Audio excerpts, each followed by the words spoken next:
직권의 변화라는 단어는 직권의 구조, 지각의 구성, 직권의 운동 세 가지 소단원으로 이루어져 있습니다. 직권의 변화에서 지구계를 이루는 구성 요소에 대해서 한번 알아보도록 하겠습니다.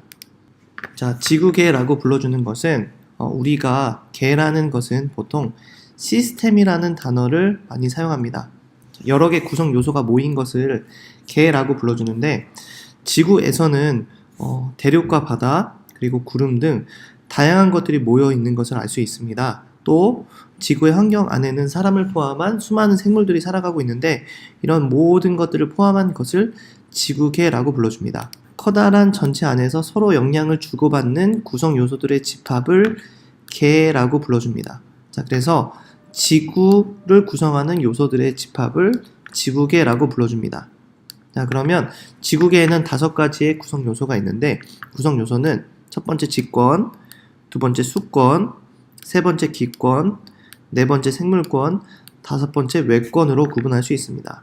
자, 그러면 지구계 구성 요소는 어떤 특징들이 있을까에 대해서 알아보면 직권은 지표나 지구 내부, 중요한 것은 껍데기만 포함하는 것이 아니고 안에 있는 내부도 포함한다는 것을 알고 있어야 됩니다. 직권은 수권이나 기권보다 큰 부피를 차지하고 있는 또 특징들이 있습니다. 그 다음에 수권은 바다나 강, 호수, 지하수, 특히 빙하도, 얼어있는 빙하도 수권에 포함이 되어 있습니다. 자, 기권이라고 불러주는 것은 공기, 지구를 둘러싸고 있는 대기를 말하며 여러 가지 기체로 이루어져 있고, 자, 생물권은 지구에 살고 있는 모든 생물, 그 다음에 외권은 지구 바깥쪽에 기권의 바깥 영역인 우주 환경을 말합니다. 여기서 중요한 것은 기권이 따로 있기 때문에 기권의 바깥 영역의 우주 환경을 말해줍니다.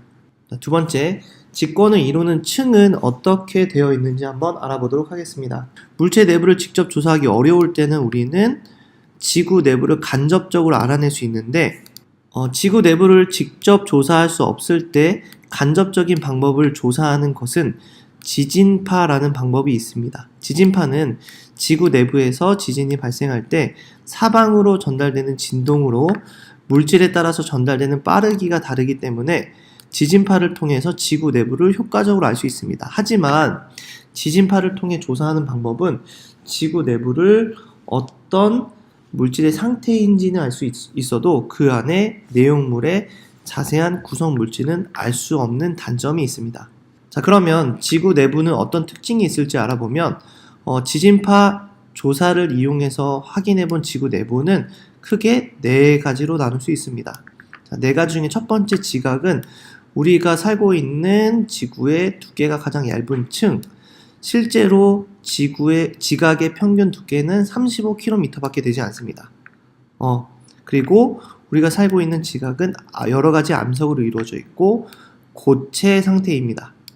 자, 두 번째부터는 우리가 실제로 살고 있진 않지만 그 안쪽으로 들어가는 부분인데 두 번째인 멘틀은 지각 아래서부터 약 2900km까지의 층으로 이 부분이 가장 많은 부피를 차지하고 있습니다. 자, 또 지각보다는 무거운 물질로 이루어져 있고 이때 멘틀의 상태도 고체 상태가 됩니다. 자, 이 지각과 멘틀의 경계의 면을 모호로비치치라는 과학자의 이름을 따서 모호로비치치 불연속면 또는 모호면이라고 불러줍니다.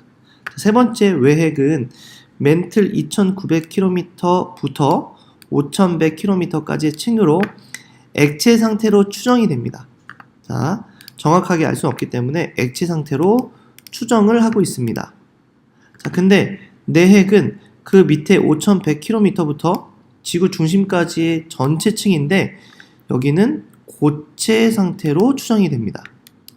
자, 실제로 아직까지는 알 수 없으나 고체 상태인 것으로 추정을 하고 있습니다. 자, 실제로 지구 내부의 층상 구조를 보면 가장 바깥쪽에 지각이 존재하고 그 다음에 멘틀이 존재합니다.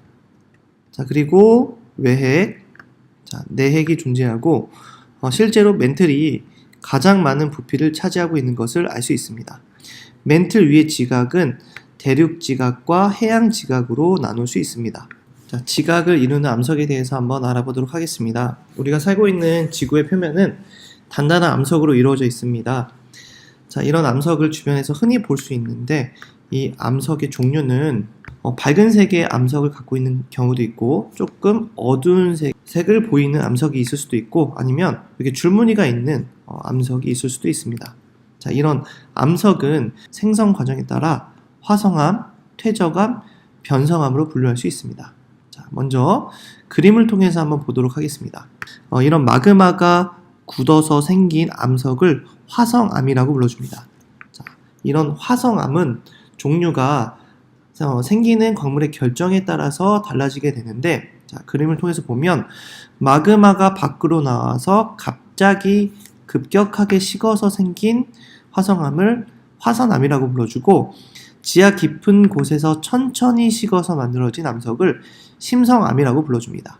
자, 두 가지의 특징은 바깥에서 식은 암석의 경우는 그 안에 있는 결정을 만들 수 있는 시간이 부족하기 때문에 빨리 식기 때문에 부족하겠죠. 그래서 결정의 크기가 매우 작은 특징이 있고, 안쪽에서 천천히 식어서 생기는 심성암의 경우는 결정의 크기가 큽니다. 천천히 식기 때문에 결정이 모일 수 있는 시간이 충분하기 때문입니다. 자, 그래서 두 가지 결정의 크기로 구분해 보면 위에 있는 현무암과 유문암 같은 경우는 결정의 크기가 매우 작고, 밑에 있는 심성암 같은 경우는 지하 깊은 곳에서 식어서 천천히 식어 굳어졌기 때문에 결정의 크기가 큽니다. 자, 우리가 흔히 제주도에서 볼 수 있는 현무암은 화산의 바깥쪽에서 생성이 됐기 때문에 결정의 크기가 작은 특징이 있습니다. 또한 화성암은 결정의 크기에 따라서 화산암과 심성암으로 구분할 수 있지만 색깔에 따라서도 구분이 가능합니다. 자, 퇴적암이라고 불러주는 것은 퇴적물이 굳어져 만들어진 암석을 퇴적암이라고 불러줍니다. 자, 퇴적물이 보통 암석들은 시간이 지나면 잘게 쪼개지고 부서져서 퇴적물로 형성이 되는데, 이런 퇴적물은 나중에 쌓이고 다져지면서 퇴적물이 서로 붙게 되고 이것들이 암석으로 바뀌면 퇴적암이 됩니다. 자, 그러면 퇴적암은 퇴적물에 따라서 달라지게 되는데, 자갈로 만들어진 것은 여감, 모래로 만들어진 것은 사암, 진흙으로 만들어진 건 셰일, 그 다음에 석회 물질이 가라앉아서 생긴 퇴적암은 석회암이라고 불러줍니다.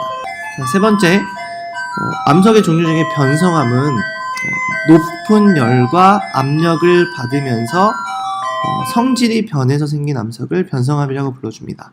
변성암의 특징은 아무래도 오른쪽에 보이는 것처럼 높은 열과 압력에 의해서 형태가 바뀌기 때문에, 예를 들면 위아래 압력을 받게 되면 좌우로 광물의 종류에 따라서 옆에 줄무늬가 생기는데, 이런 줄무늬를 염리라고 불러줍니다.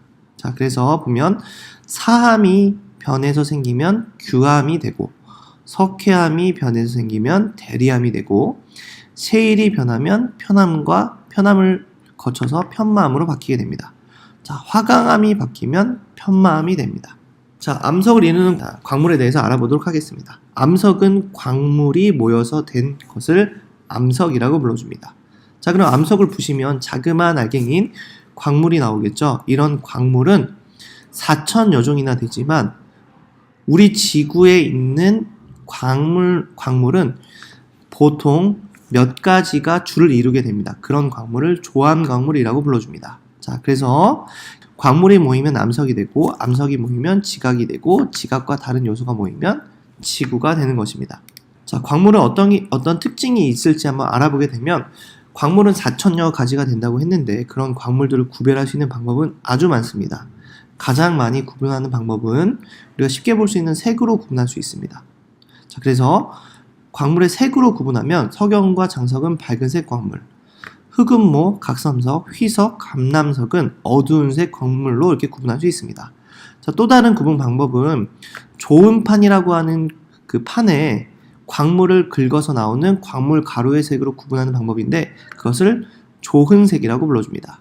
자, 신기하게도 흑음모, 척철석, 자철석은 모두 다 어두운 색으로 보이는데, 흑음모는 조음판에 긁었을 때 흰색, 적철석은 젓갈색, 자철석은 검은색으로 나타나게 됩니다. 자, 또한 세 번째, 광물을 구분하는 방법 중에 하나는 굵기입니다. 자, 굵기는 서로 굵기가 다른 광물을 긁으면 단단한 광물이 덜 단단한 광물에 흠집을 내는데 이를 굽기라고 불러줍니다. 자, 예를 들면 석영과 방해석을 서로 긁게 되면 석영이 방해석보다 단단하기 때문에 방해석에 스크래치가 나게 됩니다. 자, 네 번째는 자성을 띄는 걸 통해 구분할 수 있는데 자차석 같은 경우는 자석처럼 쇠붙이를 끌어당기는 성질이 있습니다. 마지막으로 염산 반응은 묽은 염산에 반응하는데 이때 거품을 발생시키면 기체를 발생시키면 염산 반응이 있다라고 불러줍니다. 염산 반응이 있는지 없는지에 따라서도 광물을 구분할 수 있습니다. 자, 네 번째, 이렇게 만들어진 암석이 시간이 지나면 깎여지고 쪼개지는 과정을 거치게 되는데 이를 암석의 풍화, 그리고 또 암석이 다른 암석으로 바뀌는 과정을 순환이라고 불러줍니다. 다시 한번 보면 지표에 있는 암석이 오랜 시간이 지나면 부서져서 자갈이나 모래등이 되고 이것들이 나중에 성분이 변하고 부서지고 성분이 변하는 현상을 풍화라고 불러줍니다.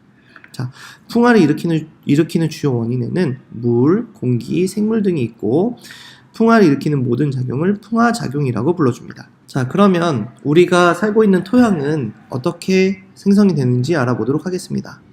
암석이 풍화되면 암석의 조각과 모래가 되는데 얘가 계속 풍화작용을 거치면 더 잘게 부서집니다.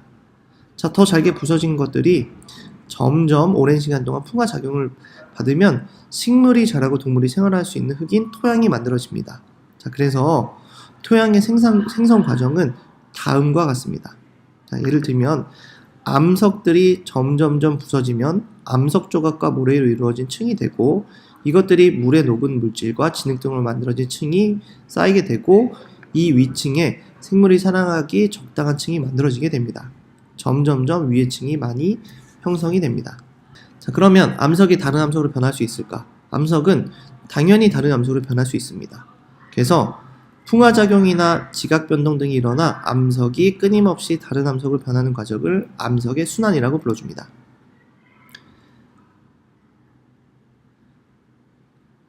자, 암석의 순환 과정을 보면 자, 화성암은 풍화와 침식, 운반 과정을 통해서 퇴적물로 바뀌게 되고 퇴적물은 점점 굳어져서 퇴적암이 됩니다.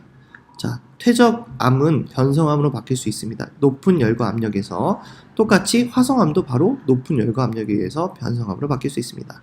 자, 이것들은 녹게 되면 너무 높은 열과 압력을 받게 되면 녹아서 마그마가 되고 마그마가 식으면 화성암이 됩니다. 이런 전체적인 과정이 반복되는데 이를 암석의 순환이라고 불러줍니다. 자, 세 번째, 직권의 운동에 대해서 알아보도록 하겠습니다. 우리가 지금 방금 배운 내용은 광물이 모이면 암석이 되고 암석이 모이면 지각이 된다는 것을 배웠습니다.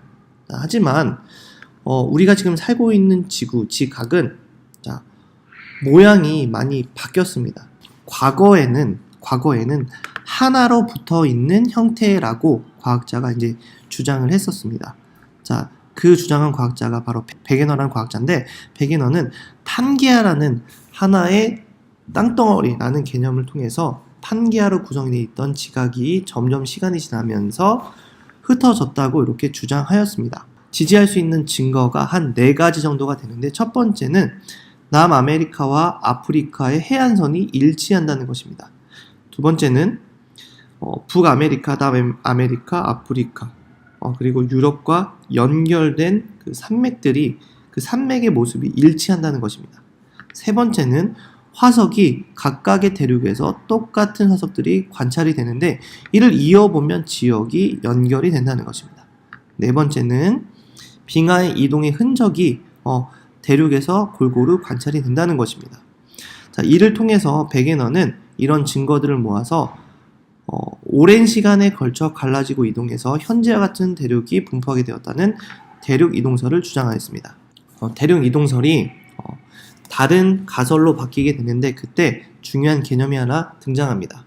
자, 그 개념은 판이라는 것인데 판이라는 것은 멘틀의 윗부분 상부와 지각 부분을 포함한 걸 판이라고 불러줍니다. 베게너는 대륙 이동설을 주장하였는데 과학자들이 질문을 합니다. 대륙이 이동하는 까닭이 무엇이냐? 하지만 설명을 못하고 있습니다. 이후에 과학자들의 연구를 통해서 대륙과 해양 지각을 포함한 것을 판이라고 불러주고 판이 움직이고 있다는 사실을 밝혀냅니다. 자, 움직이고 있는 판은 이렇게 많이 나누어져 있습니다. 우리가 살고 있는 대한민국은 유라시아 판의 동쪽에 위치하고 이 부분에 위치합니다. 그러나 우리가 살고 있는 지구는 되게 많은 화산 활동과 지진이 일어나고 있습니다. 일어나고 있는 이런 현상의 이유에는 바로 판과 관련이 있습니다. 자, 이런 판은 화산 활동과 지진과 관련이 있는데 화산 활동이 자주 발생하는 지역을 화산대라고 불러주고 지진이 자주 발생하는 지역을 지진대라고 불러줍니다. 자, 화산대와 지진대는 대체로 띠 모양을 이루고 있고 태평양을 기준으로 많이 분포하고 있습니다. 자, 지금 보면 빨간색이 화산이 많이 일어나는 곳, 그 다음에 지진이 발생하는 지점을 파란색으로 표시했는데 이 두 가지가 보통 판의 경계와 일치합니다. 그래서 화산 활동과 지진은 판의 경계에서 자주 일어나는 것을 알 수 있습니다.